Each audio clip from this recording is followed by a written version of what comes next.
Pour l'Union douanière d'Afrique australe, qui négocie avec le Royaume-Uni, l'approche est à présent d'attendre. Le scénario qui l'inquiète particulièrement serait que le Royaume-Uni se retrouve immédiatement ou à moyen terme en dehors de l'Union douanière européenne.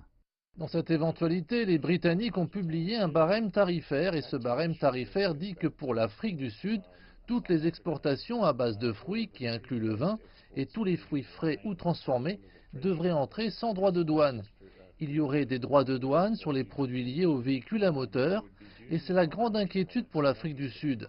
Il y aurait des droits de douane sur les produits à base de viande, et c'est une grande crainte pour nos voisins.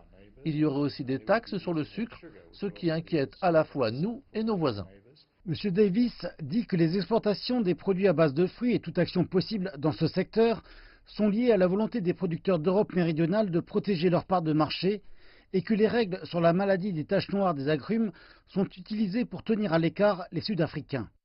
Nous nous attendons à ce qu'un pays indépendant comme le Royaume-Uni se montre sans doute plus accommodant et flexible sur des règles comme celle-ci et suive la ligne des États-Unis, par exemple, qui n'ont pas les mêmes règles concernant la maladie des taches noires des agrumes.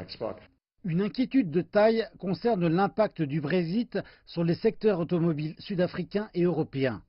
Cela a à voir avec les règles d'origine des composants et avec les usines de production automobile hautement intégrées dans l'Union européenne, le Royaume-Uni et dans une moindre mesure en Afrique du Sud.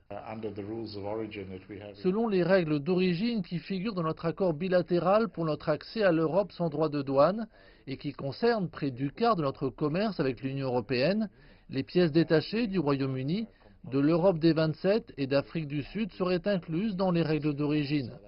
Donc la question qui se poserait si le Royaume-Uni sortait de l'UE sans accord, c'est ce qu'il adviendrait de la reconnaissance des entrées. C'est le problème que nous avons et qui n'est pas résolu. Ça s'appelle du cumul. Les dirigeants de l'industrie sud-africaine sont sur des charbons ardents, attendant de voir comment va se passer le Brexit, et à ce moment seulement, ils seront en mesure de prendre des décisions.